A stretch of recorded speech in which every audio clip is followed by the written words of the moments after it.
Go on here. Let's get some water splashes on it. Turtle!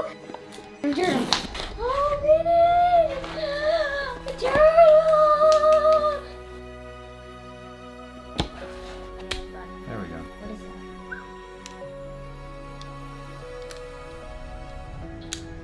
That is a lot smaller. Not bad.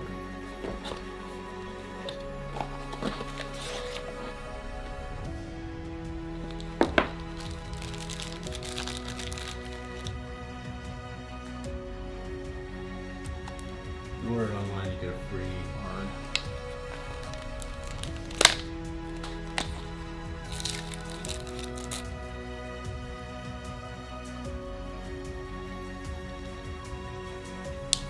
Buttons don't latch as well as you would think, so it's not really catching or on.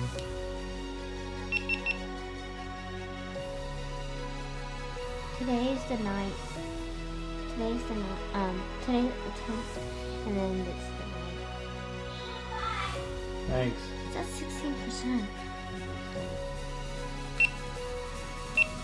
16%. Duck Life is like,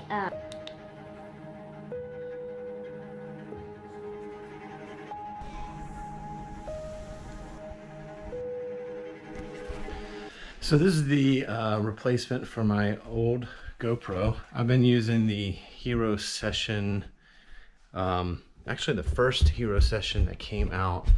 I started using it for vlogging a long time ago just because of the size. It is so tiny, and I never really got the GoPro. So this is what I've been using for vlogging. It's the, you can see it's all scratched up there on the back. But I'm thinking about switching to the Hero 7. So I just bought the GoPro Hero 7. I've been going through some of the stuff. Some of the key things that I'm really interested about is the stabilization, how the audio sounds, possibly taking the videos to 4K, recording that way, and also the slow motion and the time warp. Interesting features that they seem to be adding with this version specifically. So I hope to be doing some videos with the GoPro Hero 7. So right now I'm recording 24 frames per second, I think, in 4K. So I gotta check that in the back. So one thing I noticed that right off the bat is I got this little like settings looking tool wrench thing on the front of the camera on my last recording. So hopefully this thing recorded like it should. I don't know why it would show that instead of the counting up symbol. So we will we'll see if it actually recorded that last video. I'll bring my cable to work. So now I have a USB-C cable at the office. So many things in my pocket. I used to just throw my old GoPro Session into my pocket with my keys, but since this one has a screen, God, am I gonna make it out before this alarm goes off? So this one has a screen. I don't feel comfortable doing that. Ooh, made it out. Made it out before the alarm. Come on. This keypad. I got this keypad from Quickset, and it takes forever. It's like longer than getting out my key and locking it, which is not the whole point of a wireless whatever key lock. So many coffees. I don't know how I forgot to drink my coffee this morning, so I've got like 2 coffees that I'm gonna take to the train. Bring one on the train, drink one before I get there probably. So the reason I'm kind of keeping all this going is recording all this is I want to see how the image stabilization is and whether it can handle all these little things like cranking the engine, how that jiggled the GoPro, the audio that we got going on right now. I have noticed that when I switch hands between one hand and the other, if I'm talking, there's like a kind of rumble, which I guess is okay. I can learn to not switch hands and talk at the same time. comes a Porsche. Alright, they turned. Alright. Learning the camera, figuring it out, and seeing what limitations it has. This week's been kind of an interesting week for me because I took the challenge that Matt D'Avella, the minimalist movie director, filmmaker, he has a podcast called The Ground Up Show, and actually in his YouTube channel that he has, he did a challenge to everyone to get off social media for the month of October. So I basically haven't gotten on social media and browsed around looking at anything for this entire month, so for 10 days now, and I can constantly feel the pull to open up Instagram. I haven't really had that feeling for anything like Twitter or Facebook, but Instagram, I do have that feeling like I want to open it up and look at it, but I already deleted it from my phone, so that's not really possible unless I go to the Safari browser and log in and all that kind of stuff. So I don't know, I don't really see it as a big challenge. It's not too difficult, but I do feel the need when I'm bored to kind of go on to my phone and look around at stuff, and I'm trying to cut that out as much as possible and not consume so much. I actually deleted the YouTube app. That was not part of the challenge, but I decided that most of my time is spent watching YouTube, which is probably not much different, if anything different, than watching just TV. So I deleted that app as well, and I have been uploading. I've got the YouTube Studio app, which you can kind of monitor your channel and upload footage and stuff to through a link, but I haven't been watching any videos on YouTube. So, and I've noticed about not watching, when you're not watching YouTube, you're not watching videos, and you have a history of producing content, producing videos, and creating stuff, you kind of default to creating as opposed to consuming. So actually I feel like I've been creating a little bit more since I stopped watching other channels, and that's a positive thing for me.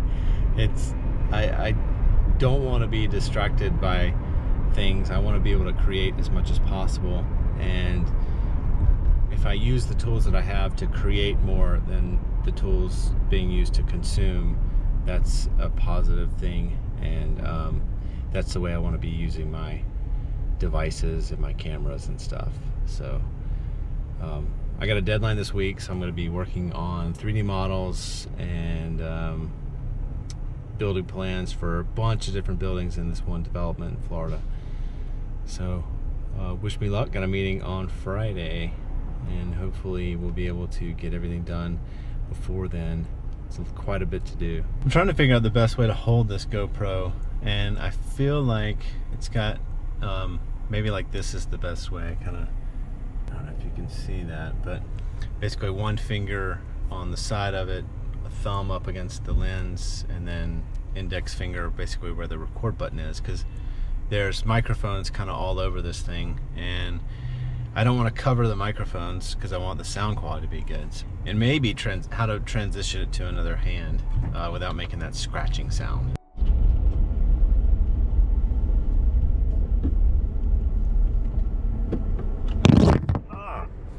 God, this thing tips like crazy.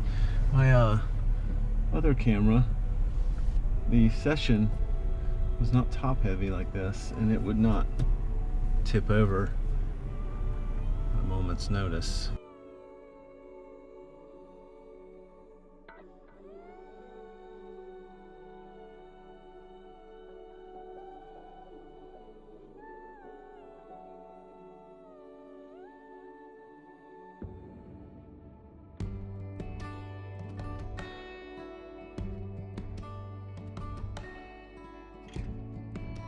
So after using this thing for a day, I realized that it does have some of the same complications and problems that the Hero Session had, but it also has some positives that it didn't have. Like the image stabilization is awesome on this thing. Some of the problems that it has is the delay. You press the button, it takes a little while, start filming. It's okay, I guess, if you know that going into it. Fiddling around with the camera, when you move it around, it kind of has this loud like finger noise. You can see when you change hands with it. You can probably hear some jiggling or something. Some of the buttons are a little weak, I would say. Overall, they're pretty good. And then one thing that I found with the Session happened quite often was when you stop recording, you press the record button, it's supposed to shut down and turn off, and I would go ahead and put the thing in my pocket. And I just got home and realized that it had been recording the entire time on the MARTA train, so it has that problem of not shutting down every time you press the power button, the record button here. You got to kind of make sure that it shut down and stopped filming before you put it away in your pocket. Otherwise, you're going to end up with 1,000 something images on here, or 30 something minutes of video footage when you don't realize that it's filming. So that's just something you got to be aware of, and if you know it, then you can keep your eye out on it. But overall, it's an awesome little camera, and definitely worth the $300 that I paid for it. I did the trade-in, where you trade in an old camera, which I had this really old digital camera, and it was probably worth about $5. You just mail it in, they take $100 off of the new camera, which is awesome, and it came with an SD card, so it's a pretty good deal. And I used points to buy it, so really cost me pretty much nothing other than my reward points that I had on the credit card. I think it's going to be really useful. If you want to get one, I'm going to put a link down below. It's an Amazon affiliate link. It'll direct you to where you can get one of these cameras. Really, if you're going to get it, try to get one that includes the SD card. If you order from GoPro directly, then you can get a SD card included in your order for free. So you probably really don't need to go through the Amazon link. But if you want to show me some love and give me a little bit of a commission on your purchase, it wouldn't be any increased cost to you, other than maybe if you can find one that's giving away the SD card as part of the package. But yeah, so hope you enjoy this little video. Super small, so tiny, super small. That's the cool thing about it. I had no idea they were this small. I mean, the Session is really small, but this just seems really like a little baby camera.